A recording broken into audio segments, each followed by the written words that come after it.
Having lost both legs in a train accident but never losing her passion to fulfill her dreams, Roshan Jahan Sheikh has cleared her MBBS having 89% of locomotor disability and proved that physical disability cannot stop a person from achieving their goal.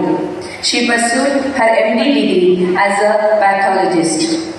So far, she bagged 50 awards and trophies including Women's Day Award at Bombay High Court, Shurveer Award, Bharat Prerna Award, Urdu Sahitya Academy Award and many more. She also received HT Women 2018 Award from Chief Minister Yogi Adityanath. Here comes our students to show their energetic performance about the life of Roshan Jahan.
ನನಗೆ ಇವತ್ತು exam ಇದೆ, ನನಗಾಗಿ ದುವಾ ಮಾಡಿ please.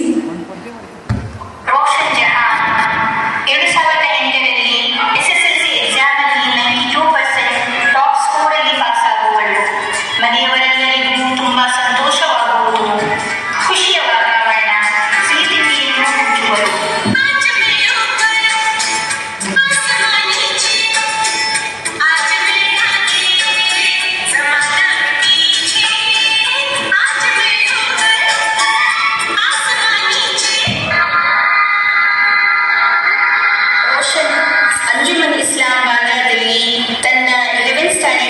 Subject ತಗೊಂಡು ಕೇವಲ 3 ತಿಂಗಳಾಗಿತ್ತು. ಅವಳ ವಾಸಸ್ಥಾನವಾದ ಮುಂಬಯಿಯ ಜೋಗೇಶ್ವರಿಯಿಂದ ಬಾಂದ್ರಾಕ್ಕೆ ಹೋಗಲು ಅವಳು ಲೋಕಲ್ ಟ್ರೈನಲ್ಲಿ ಹೋಗಬೇಕಾಗಿತ್ತು. ಹೀಗೆ ಡಾಕ್ಟರ್ ಆಗುವ ಕನಸನ್ನು ಹೊತ್ತು ಬಾಂದ್ರಾದಲ್ಲಿರುವ ಕಾಲೇಜಿಂದ ವಾಪಸ್ ಬರುವಾಗ ಅಕ್ಟೋಬರ್ 7, 2008ರ ಆ ಕರಾಳ ದಿನ ಅವಳ ಜೀವನದಲ್ಲಿ ವಿಧಿಯಾಟವೇ ನಡೆಯಿತು.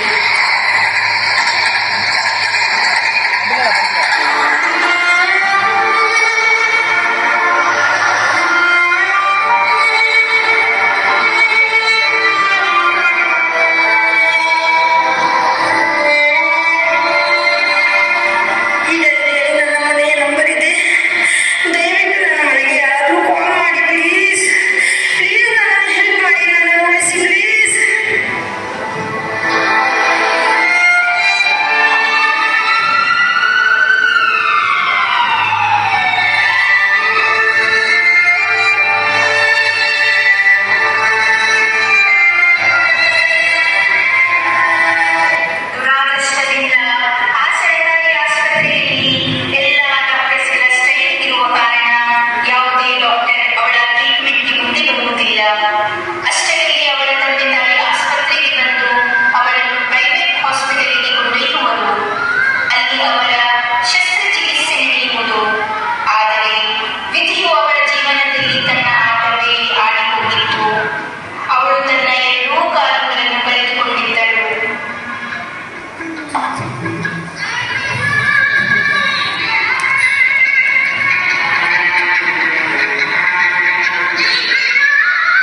ಡಾಕ್ಟರ್ ಆಗುವ ಕನಸಿನ ಮುಂದೆ ಅವಳ ಡಿಸೆಬಿಲಿಟಿ ತುಂಬಾ ಚಿಕ್ಕದಾಗಿತ್ತು.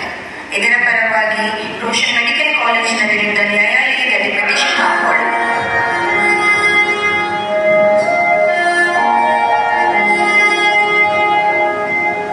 Your Honor, as per our government rule, laid and framed by legislative bodies, that is, admissions are allowed only to persons with disability between 40 to 70%, because the person with more than 70% cannot be managed herself. Then, how can Roshan move further? So, this case should be rejected. My lord, Roshan got third place in physical handicap quota. If she is 89% disabled, how can government allow her to write exam?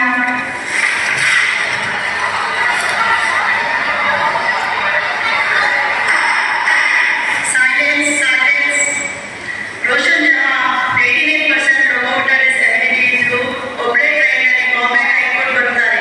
ಇಷ್ಟು ಧೈರ್ಯ ನಮಗೆ doctor ಕೂಡ ಆಗಬಹುದು.